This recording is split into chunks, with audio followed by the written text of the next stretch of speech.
E aí, Pixel, seja muito bem-vindo de novo aqui. Eu não sei sobre você, mas a minha vida tá voltando um pouquinho mais ao normal em algumas coisas. E no trabalho, tipo, algumas coisas estão começando a engatar de volta. Eu não sei na tua vida se isso tem voltado. E eu oro realmente para que Deus abra as portas para aquilo que você estava trabalhando antes.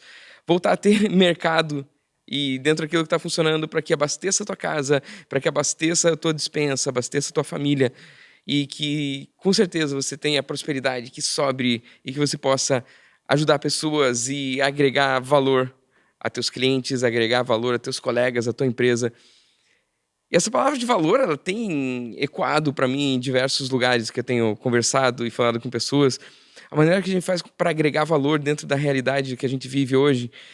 E eu quero muito continuar um tópico que a gente tem falado. Espero que você tenha visto a semana passada com a pastora Sara, ela falando sobre serviço e a maneira que a gente serve e as coisas que a gente faz. É lógico que um pouco mais em âmbito de igreja, mas fora da igreja você serve pessoas no trabalho. Essa é uma coisa que é muito importante.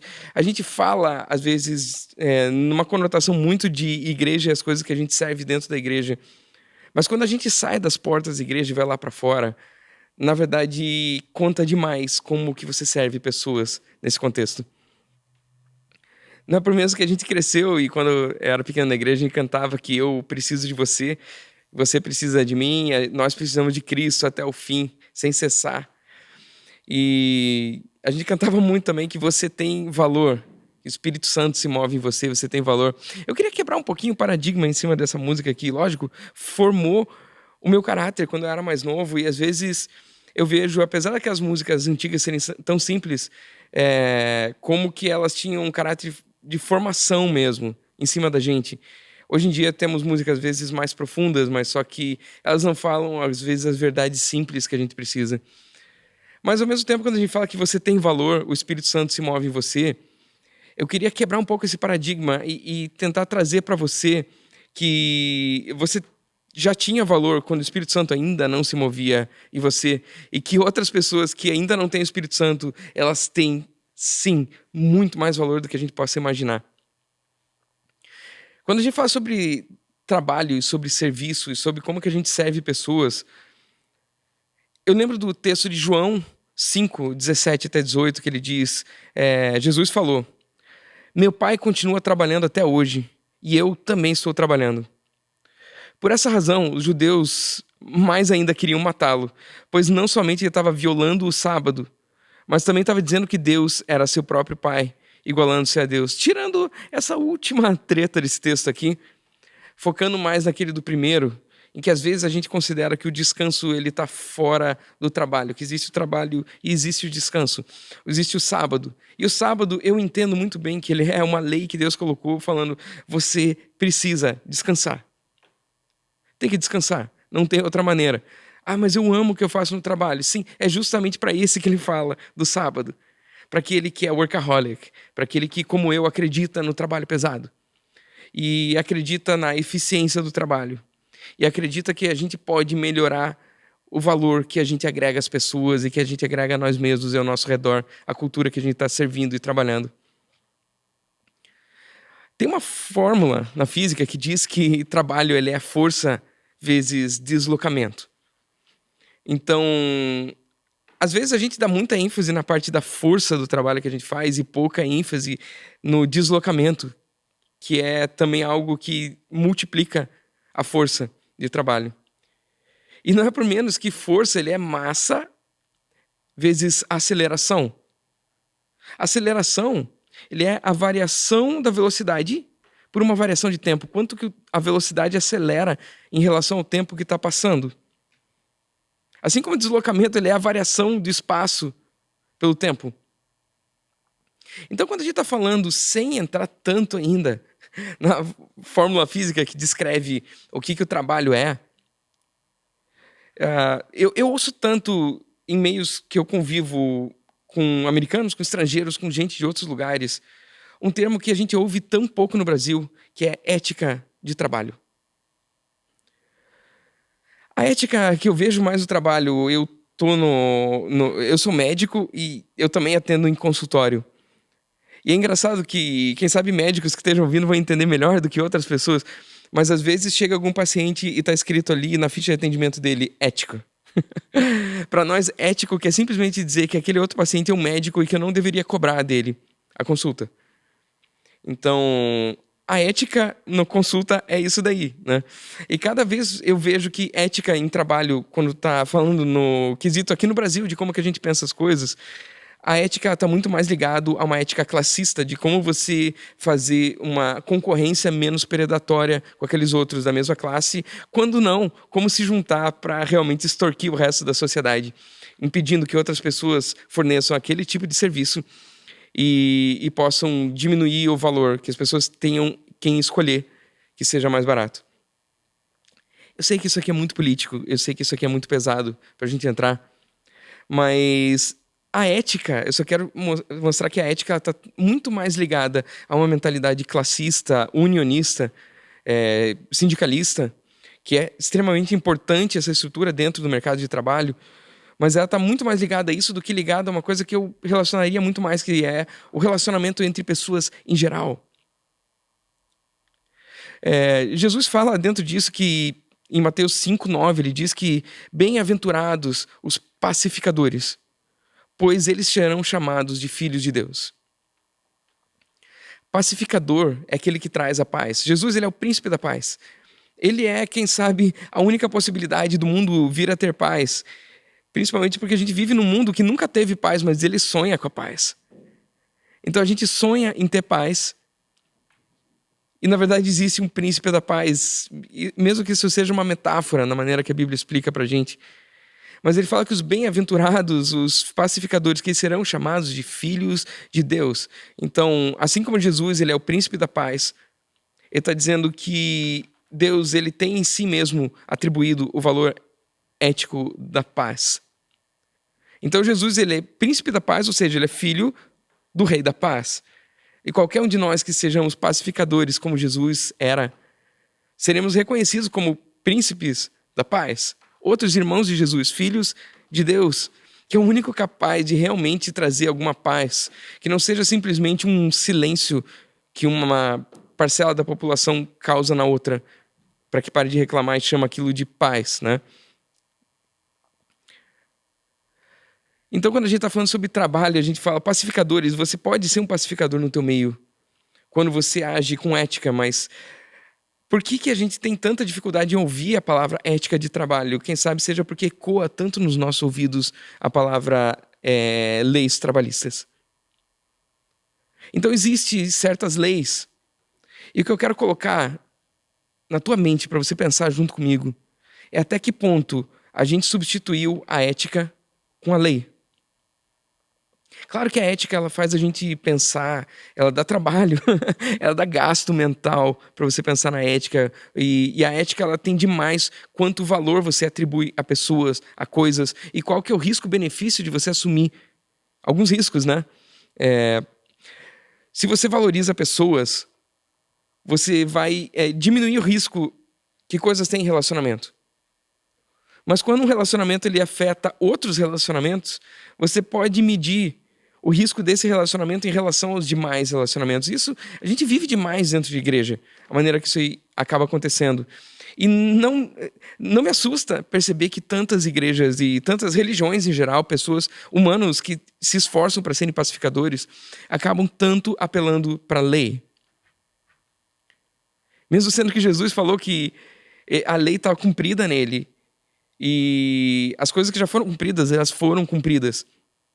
Jesus, ele cumpriu a lei, assim como ele cumpriu os profetas. Mas o Velho Testamento, ele tem 3 partes, que é a Tanakh. Ele tem a lei, ele tem os profetas, mas ele também tem a sabedoria. Então, quando Jesus cumpriu a lei e os profetas, a sabedoria ficou para mim e para você. A sabedoria é justamente o elemento essencial para a gente ter o desenvolvimento da ética. A gente pode pegar aqui, lá na lei, em Êxodo 20, nos 10 mandamentos, ele fala, não matarás, não adulterarás, não furtarás, não darás falso testemunho contra o teu próximo, não vai mentir, né?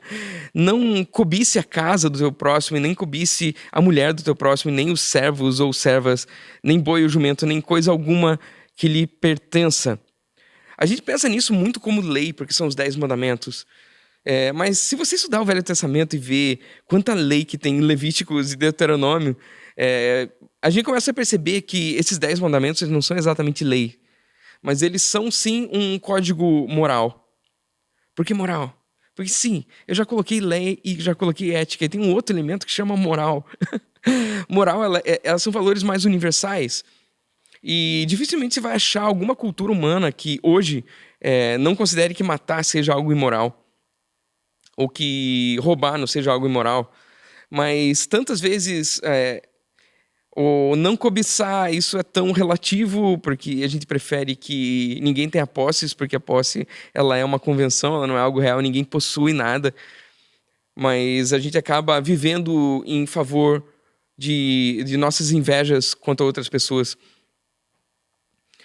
Mas isso daqui, eu posso alegar que isso aqui é moralidade, porque o primeiro deles diz que eu sou o Senhor teu Deus que te tirou da terra do Egito, da terra da servidão, e não tereis outros deuses diante de mim. Esse é o primeiro mandamento onde Deus coloca que, olha, eu sou o único Deus. Para existir uma verdade, tem que existir Deus. Na ausência de Deus não existe verdade, tudo é relativo. Mas a partir do momento que eu tenho um Deus só, eu tenho uma moral. Se eu aceitei esse primeiro mandamento, aí você pode continuar para os próximos. É como o site que você usa, ou quem sabe a rede social da tua preferência, que você vai lembrar quando você fez uma conta, ele pediu para você aceitar determinadas condições para poder fazer parte daquela comunidade virtual. Seja do Instagram, seja do Facebook, você vai seguir a gente @pixel.church, ou lá no Facebook você também pode encontrar a Pixel Church. Todas essas comunidades elas têm regras internas. Mas dessa mesma maneira, se você não aceitar esse primeiro mandamento, que ele é o único Deus, nem continue lendo, porque pouco interessa se você concorda ou discorda do resto. Mas se você concordar com o primeiro, que ele é o único Deus, todo o resto ele se torna obrigatório. E nisso ele está dando realmente um código moral, que na verdade ele dá o mínimo, a base daquilo que é ser humano. Ele fala sobre ele próprio Deus, a gente não limitar Deus quanto a uma imagem, porque ele sempre vai ser muito maior do que qualquer imagem mental que a gente pode criar sobre ele. E também ele fala muito sobre descansar e fala sobre trabalho. Inclusive, para mim, quando ele fala sobre não furtar, não roubar, ele está falando sobre trabalhe. É muito legal quando você pega esses nãos, porque a gente pensa que Deus é o Deus do não. Só que o primeiro mandamento que Deus deu para o homem não foi um não. O primeiro mandamento que ele deu para o homem foi: comei de toda a fruta no jardim. Ele fala, menos dessa aqui. Ele não é o Deus do não, ele é o Deus do sim. Quando eu inverto essas leis, essas morais que falam não, quando ele fala não matarás, eu posso pensar para você hoje, com Jesus que a gente já tem, ele fala gere vida. Gerar vida é uma regra. Quando ele fala sobre não adulterar, ele fala seja verdadeiro, lide com aquilo que é de verdade. Quando ele fala não furtarás, ele está falando trabalhe.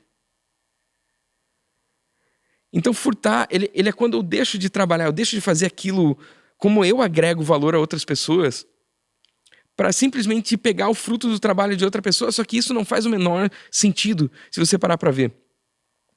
Então, quando a gente está falando trabalho, ele parte de energia. E todo trabalho que eu faço, ele agrega valor a alguém. É tão engraçado quando eu penso que o valor, ele é totalmente subjetivo. O valor que eu dou para uma coisa, o valor que você dá para alguma coisa. E praticamente todas as vezes, o valor que eu dou para algo é diferente do valor que você dá para algo. Mas a gente, na nossa cultura brasileira, a gente tem tanto essa ideia onde a gente sonha que os produtos têm uma tabela de preços. A gente quer que alguém defina o valor que cada coisa vale. A gente quer que defina-se qual que é o valor do salário mínimo, mesmo sabendo que se alguém presta um serviço que vale menos que o salário mínimo, ele não pode nem ter 2 empregos que valem. Ele é um desempregado com toda certeza. Porque em vez da gente pensar na ética do trabalho, a gente pensa na lei do trabalho. Eu sei que a lei do trabalho ela protege muita gente. E se você tem um bom emprego, provavelmente a lei do trabalho ela permitiu que o teu bom emprego existisse. Às vezes a gente não percebe que se fosse trabalhar em algo maior, vamos falar que tem alguns funcionários de higienização que algumas pessoas não considerem que aquele trabalho vale tanto, seja pelo motivo que for. E ao invés de ter 4 pessoas trabalhando na higienização do lugar, que estariam recebendo menos, mas estariam dividindo aquele trabalho, acaba contratando só um e escravizando aquele um para pagar o salário mínimo. E ele faz o trabalho de 4 pessoas. Essa é a lógica que acaba acontecendo. Porque no mundo das leis, quando a gente faz algo que viola a lei, ela traz em si uma punição, mesmo que nada de mal aconteça. E no mundo da ética, eventualmente, se eu fizer a coisa errada, nem sempre a pior consequência vai acontecer. Mas na lei, é inevitável que, se ela for levantada, as piores das consequências sempre vão acontecer. E a gente acaba vivendo um mundo de trabalho onde é muito mais importante não errar do que acertar. E a gente acaba trazendo isso para a nossa vida pessoal. Quando a gente fala que em Cristo a lei encerrou, ou interprete da maneira que você quiser dentro disso, a gente pode achar lá em Efésios 4, que é Novo Testamento, Paulo falando. Ele também fala, Efésios 4, 28, o que furtava, não furte mais. Antes, trabalhe fazendo algo de útil com as mãos, para que tenha o que repartir com quem tiver necessidade. Jesus conta uma parábola, que ele fala sobre os trabalhadores num vinhedo, numa vinha, numa plantação de uva, no lugar onde se produz vinho. E é até engraçado porque a Bíblia sempre coloca o vinho como alegria. Mesmo que a gente pensa tantas vezes na ceia, o vinho como o sangue de Cristo, a gente esquece que o vinho ele é a alegria de Cristo. E é tão importante porque o trabalho ele é a força vezes o deslocamento. E a gente vai lembrar que é a alegria do Senhor que é a nossa força. Então existem coisas em Deus que geram força para nós. E essa força que a gente usa para trabalhar. E quando a gente serve pessoas, a gente agrega valor a essas pessoas. Quando você leva alegria para pessoas, se você trabalha com arte, se você trabalha com comunicação, se você trabalha com entretenimento, ou se você trabalha servindo pessoas na igreja, na porta, recebendo pessoas, sorrindo, abraçando pessoas, quando a gente puder voltar a abraçar, ou segurando uma plaquinha divertida com uma mensagem maravilhosa e falando sobre vida naquela outra pessoa que está chegando. A alegria do Senhor é a força daquela pessoa. É ali que ela vai começar a produzir e gerar valor para outras pessoas, gerar energia, transmitir. Então, ele fala sobre esses trabalhadores da vinha que começaram a trabalhar no começo do dia e conforme foi passando, o chefe encontrou outros trabalhadores que estavam parados e ele convidou, vocês não querem vir aqui trabalhar? E eles chegaram lá no final do dia e o contratante, o chefe, ele prometeu pagar o mesmo valor daqueles que estavam trabalhando desde o começo do dia. E lógico que o dia acabou, o serviço foi concluído e aqueles primeiros trabalhadores, eles falaram, isso é injusto? A gente trabalhou mais tempo do que esses, por que eles ganharam igual a nós? E ali o senhor, o contratante, ele diz, mas o dinheiro não é meu, eu faço o que eu quiser com o meu dinheiro. O que eu combinei com você era esse valor. Você fez o serviço, eu estou te dando esse valor. Por que você está comparando com o outro? E na verdade, entenda que ele está cobiçando aquilo ali, ele considera que o outro trabalhou menos e aquilo gera menos valor. Quando a gente pensa em lei trabalhista, a gente pensa em cumprir horas por dia. E tantas vezes, o trabalho que deveria ser uma fonte de alegria, ela passa a ser aquele TGIF, ainda bem que é sexta-feira, ou em português, sextou. E a gente sobrevive por 5 dias para pensar que vai viver 2 dias. E quando está no final do domingo, você já está com aquela depressão que está chegando segunda. E eu tenho convicção de que a vida não era para ser assim. A vida não era para ser assim. Quando o chefe ele olha no final, ele vê o trabalho que foi gerado para aqueles caras, então a força que eles despenderam para aquilo lá, e no final do dia ele viu o deslocamento que aquela força gerou. O trabalho está concluído. Então ele foi lá e distribuiu da maneira que ele achava certa, que ele pagou todos aqueles caras pelo que eles valiam, e às vezes não era exatamente pelo trabalho que eles estavam executando. Nesse caso, ele queria um trabalho concluído e ele pagou porque ele quis, e cada um foi aquele. Então, as regras que foram colocadas no começo, elas geraram para a pacificação daqueles que iriam gerar uma revolta, daqueles que iriam agir com violência com aqueles que chegaram mais tarde e que violaram a lei do tempo no trabalho. Quando a gente está falando disso daí, essa é uma parábola que Jesus contou. Então, ele tinha ali uma decisão ética para fazer, porque você vê que claramente ali na Bíblia não tinha a CLT brasileira. Não funcionava desse jeito. Mas a ética, ela exige pensar em tantas e tantas coisas que você pode parar um tempo e depois ler o livro de Jó inteiro, quando Deus, no final do livro de Jó, explica para Jó o tamanho do contexto que Deus lida. E por que aquilo que está acontecendo com ele não muda que Deus é justo e não muda que Deus é bom?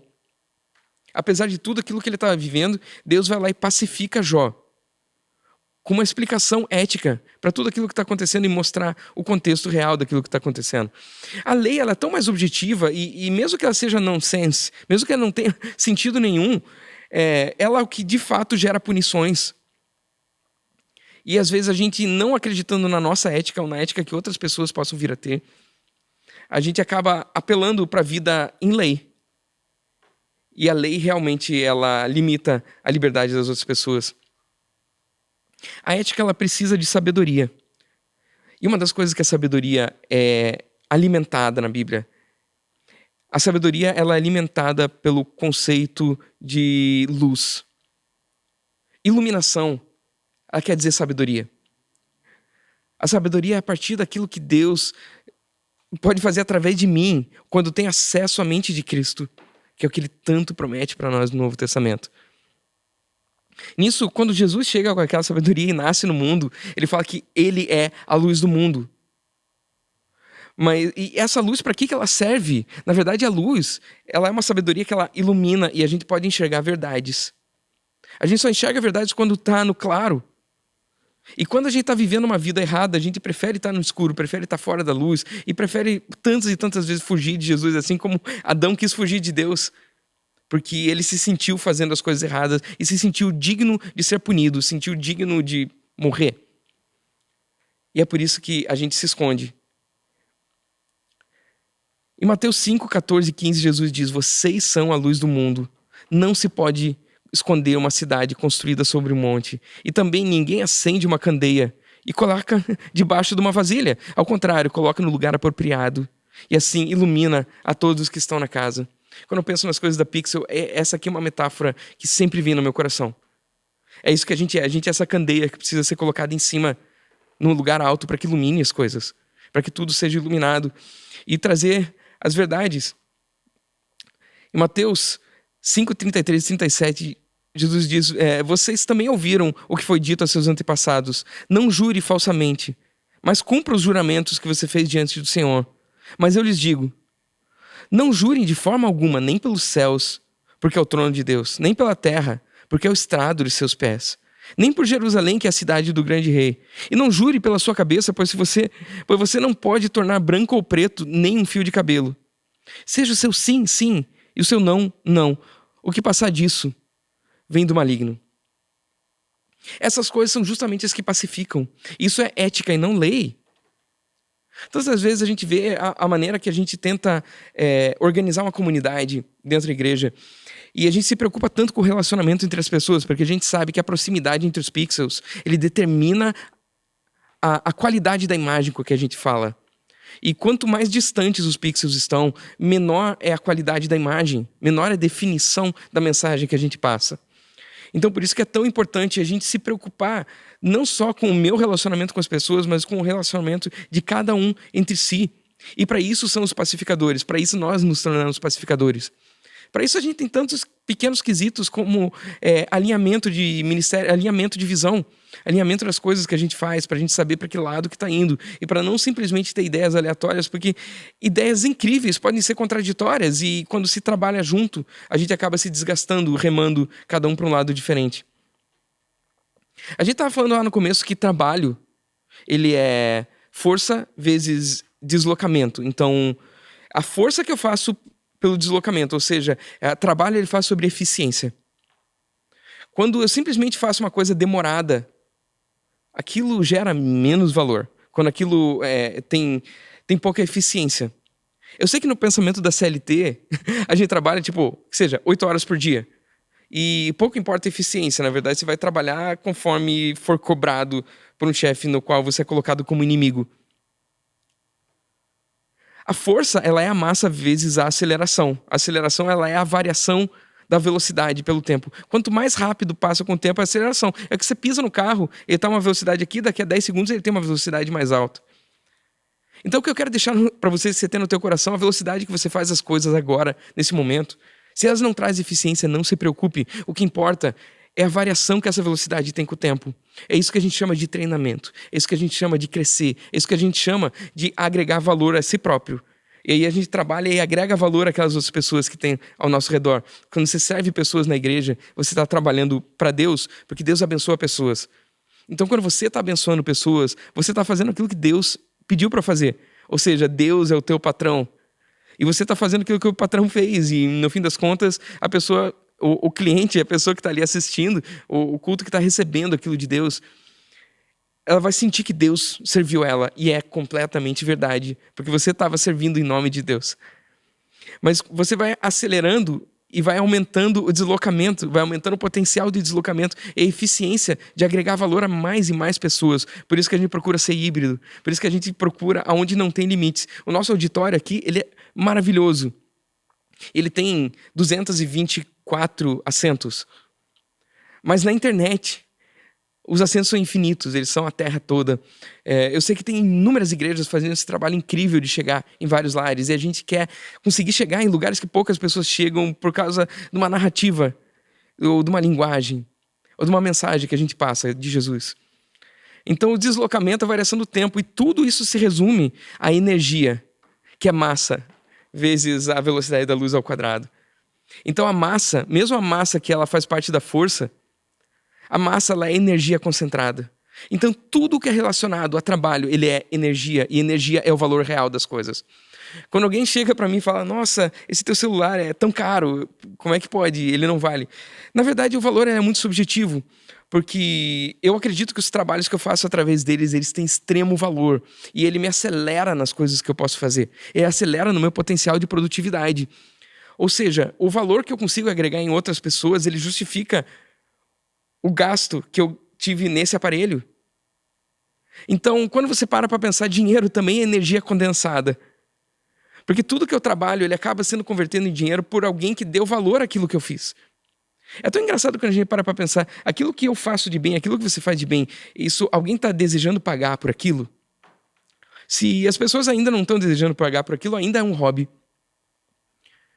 Por isso que é importante ter alguma coisa que paga as contas e que traz dinheiro para casa. É o que eu estou orando por você hoje. E também tem as coisas que você ama fazer. E que às vezes ninguém paga por isso ainda, mas eu te desafio a você crescer nisso para que daqui a 5 anos pessoas queiram te pagar por aquilo que você gosta de fazer, por aquilo que você ama fazer. Porque isso agrega valor a eles. Quando alguém da nossa equipe que trabalha com áudio é chamado por uma empresa riquíssima da cidade para fazer uma live, quer dizer que eles estão atribuindo valor aos clientes deles, estão atribuindo valor à marca deles. Eles precisam de uma pessoa que atribua valor àquele evento e comunique de maneira eficiente, com uma sonoridade que as pessoas não simplesmente troquem a live, porque o áudio ele conta demais. E é esse momento que um hobby vira uma profissão. E é tão engraçado que a gente pensa no trabalho como algo que exige energia, que gasta energia. Mas eu quero dizer para você que quando você ama o trabalho, parece que isso inverte. Porque quando você pensa no trabalho, a energia surge imediatamente dentro de você. Ela cria energia. E não só isso, mas quando você atribui valor àquilo que você está fazendo, quando você enxerga o valor, quando você ama o resultado daquilo que você está fazendo, aquilo gera energia dentro de você, automaticamente. Porque você sabe da energia que vai ser gerada e o valor que vai ser gerado para pessoas. Quando eu sei que o trabalho que eu faço leva Jesus para pessoas e transforma pessoas mortais em seres eternos, e aquilo me dá, uau, olha o que a gente está fazendo. É o trabalho de Cristo que Jesus começou. A empresa de Jesus, a igreja. Quanto que vale a igreja? Quanto que vale uma instituição que leva Jesus para as pessoas? Quanto que vale eu gastar nisso daqui? Olha que engraçado, porque quando você ama as pessoas com quem você trabalha, se você ama as pessoas que você serve junto na igreja, só de você pensar que vai passar um tempo junto com elas, a energia surge espontaneamente dentro de você, para você realizar qualquer trabalho. Então você ama o trabalho, você ama com quem você está trabalhando, você ama o resultado do trabalho. E a finalidade do trabalho de gerar valor, ela começa dentro do teu coração.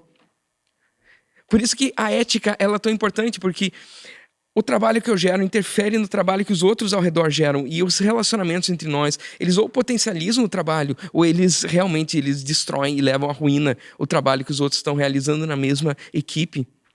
Por isso que a gente tem pequenas coisas como termo de voluntariado, onde a gente sabe que eu estou trabalhando e outras pessoas também estão trabalhando, elas estão tão comprometidas quanto eu com isso daqui. Isso faz de nós pacificadores. Nós trazemos a paz para um trabalho em equipe que tantas vezes pode trazer dificuldade. Comprometimento não surge por acidente. Comprometimento, ele vem de uma intenção. A gente não se limita às leis. A lei mandou a gente parar de fazer culto presencial, a gente já tinha parado antes porque a gente achou que era ético. De repente falaram que podia voltar a fazer culto presencial. A gente, no nosso mentalidade, a gente pensou, ainda não é a hora, apesar de ter autorização para fazer. Ok, ótimo, a lei não nos vai prejudicar. Porém, a gente acha que é ético deixar para um pouquinho mais tarde e a gente continuar prestando o nosso serviço de levar Jesus para as casas das pessoas dessa maneira, por um pouquinho mais de tempo. Não espere que um relacionamento aleatório dure para sempre porque ele simplesmente existiu. Ele precisa de uma intenção. E nisso que nós somos pacificadores. Quando eu trabalho, eu gero valor para pessoas e esse trabalho gera valor em mim, como a gente diz no popular que o trabalho dignifica o homem. E é completamente verdade. Valoriza o produto que você produz, valoriza o serviço que você faz, valoriza quem você é, valoriza a pessoa que recebe o teu trabalho. Quer ela esteja pagando ou não. E o dinheiro, ele acaba sendo esse container de energia onde eu posso receber pelo meu trabalho e distribuir para outras coisas que eu dou valor, para que outras pessoas trabalhem naquilo que eu considero que tem valor. Se você considera que o que a Pixel faz tem valor, a gente sempre fala nos 3 T's, onde você pode investir teu tempo, teu talento e teu tesouro. E se você não investe nada disso, saiba, você não atribui valor. Não tem valor nenhum para você. E quando você não tem nenhum valor, você não vai permanecer naquilo, porque comprometimento não acontece por acaso. O momento na história que mais se gerou valor nas pessoas, sem sombra de dúvida, foi lá em João 3,16, quando Deus amou o mundo de tal maneira que ele deu o seu Filho único para que todo aquele que nele crê não pereça, mas tenha vida eterna. Ele deu, ele atribuiu valor. Ele atribuiu valor não àquele que já tinha o Espírito Santo se movendo nele, mas ele atribuiu valor a pessoas mortas em seus delitos e pecados. Ele já colocou um valor onde Deus, se ele é um bom negociante, que eu tenho certeza absoluta que ele é um empreendedor de primeiríssima qualidade, ele nunca ia pagar mais do que você vale. Quando ele dá o seu Filho único pelo teu valor, acredite em mim, Deus já atribuía valor em você pelo menos igual a Jesus. E se ele for um bom negociante, provavelmente ele estava atribuindo a você um valor maior do que ele dava ao próprio Filho dele. E quando Jesus vem para a terra, ele faz todo aquele trabalho que ele está fazendo, ele chega lá na cruz, e o último suspiro dele, ele fala aquela última frase, ele fala, está consumado. O que ele quer dizer? Terminei o meu trabalho. Ele viu o espírito dele saindo, ele entregou o espírito para Deus, ele não foi morto, ele se deixou morrer, ele deixou o espírito vazar dele. E ele morreu. Ele entregou, ele definiu a hora que ele morria. E ele mesmo entregou porque você tinha valor para ele.